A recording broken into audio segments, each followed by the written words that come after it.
ನಮಸ್ಕಾರ ಎಲ್ಲರಿಗೂ welcome back. ನಾನು ನಿಮ್ಮ ಮಂಜು, ನೀವು ನೋಡುತ್ತಿದ್ದೀರಿ ಮಂಜು ಸ್ಟೋರೀಸ್. ಸ್ನೇಹಿತರೆ, ನಿನ್ನೆ ನಡೆದಂತ ಗುಜರಾತ್ ಮತ್ತು ಪಂಜಾಬ್ ನಡುವಿನ ಪಂದ್ಯದಲ್ಲಿ ಶ್ರೇಯಸ್ ಅಯ್ಯರ್ ಅವರು ಕೇವಲ 3 ರನ್ನಿನಿಂದ ಶತಕವನ್ನು ತಪ್ಪಿಸಿಕೊಳ್ಳುತ್ತಾರೆ. ಈ ಕಾರಣಕ್ಕೆ ದೊಡ್ಡ ರಹಸ್ಯವನ್ನು ಬಿಚ್ಚಿಟ್ಟ ಶಶಾಂಕ್ ಸಿಂಗ್. ಹಾಗಾದರೆ ಅದು ಏನು ಅಂತ ಈ ವಿಡಿಯೋದಲ್ಲಿ ಸಂಪೂರ್ಣ ಮಾಹಿತಿಯನ್ನು ನಿಮಗೆ ತಿಳಿಸಿಕೊಡುತ್ತೇನೆ. ಅದಕ್ಕಿಂತ ಮುಂಚೆ ನೀವಿನ್ನೂ ನಮ್ಮ ಚಾನೆಲ್ ಅನ್ನು ಸಬ್ಸ್ಕ್ರೈಬ್ ಮಾಡಿಲ್ಲ ಅಂದ್ರೆ ಈ ಕೂಡಲೇ ಸಬ್ಸ್ಕ್ರೈಬ್ ಮಾಡಿ. ಇನ್ನು ತಡ ಮಾಡದೆ ವಿಡಿಯೋ ಸ್ಟಾರ್ಟ್ ಮಾಡೋಣ ಬನ್ನಿ. ಸ್ನೇಹಿತರೆ, IPL 2025ರ ಈ ಪಂದ್ಯವು ಕ್ರಿಕೆಟ್ ಅಭಿಮಾನಿಗಳಿಗೆ ಭಾವೋದ್ರಿಕ್ತ ಕ್ಷಣಗಳನ್ನು ನೀಡಿತು. ಪಂಜಾಬ್ ತಂಡವು ಅದ್ಭುತ ಪ್ರದರ್ಶನ ತೋರ್ಪಡಿಸಿತು. ಆದರೆ ಈ ಪಂದ್ಯದಲ್ಲಿ ಶ್ರೇಯಸ್ ಅಯ್ಯರ್ ಅವರ ಶತಕವು ಕೇವಲ 3 ರನ್ ಅಂತರದಲ್ಲಿ ನಿಂತದ್ದು ದೊಡ್ಡ ಚರ್ಚೆಯ ವಿಷಯವಾಯಿತು.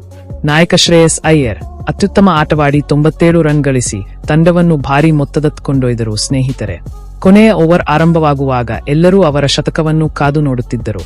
ಆದರೆ ಶಶಾಂಕ್ ಸಿಂಗ್ ಅಯ್ಯರ್ ಅವರಿಗೆ ಸ್ಟ್ರೈಕ್ ನೀಡದೆ ಬೌಂಡರಿಗಳನ್ನು ಹೊಡೆಯುತ್ತಲೇ ತಂಡದ ಮೊತ್ತವನ್ನು 243ಕ್ಕೆ ಕೊಂಡೊಯ್ದರು. ಈ ಘಟನೆ ಬಹುತೇಕ ಅಭಿಮಾನಿಗಳನ್ನು ರಂದಾಡಿದನು.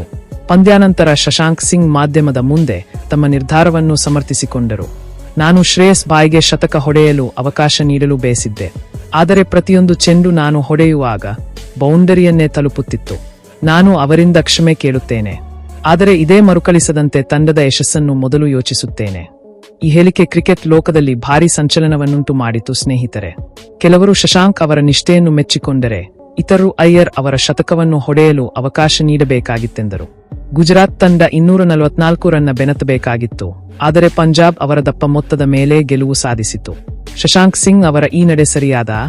ಅಯ್ಯರ್ ಅವರಿಗೆ ಶತಕ ಹೊಡೆಯಲು ಅವಕಾಶ ನೀಡಬೇಕಿತ್ತೆ? ಅಭಿಮಾನಿಗಳ ಅಭಿಪ್ರಾಯ ವಿಭಜಿತವಾಗಿದೆ. ನೀವೇನು ಭಾವಿಸುತ್ತೀರಿ ಅಂತ ಕಾಮೆಂಟ್ ಬಾಕ್ಸ್ನಲ್ಲಿ ಕಮೆಂಟ್ ಮಾಡುವುದರ ಮೂಲಕ ತಿಳಿಸಿಕೊಡಿ. ಇನ್ನು ಈ ವಿಡಿಯೋದಲ್ಲಿ ನಾನು ನಿಮಗೆ ಅರ್ಥಪೂರ್ಣವಾಗಿ ತಿಳಿಸಿದ್ದೇನೆ ಅಂತ ನಾನು ನಂಬುತ್ತೇನೆ.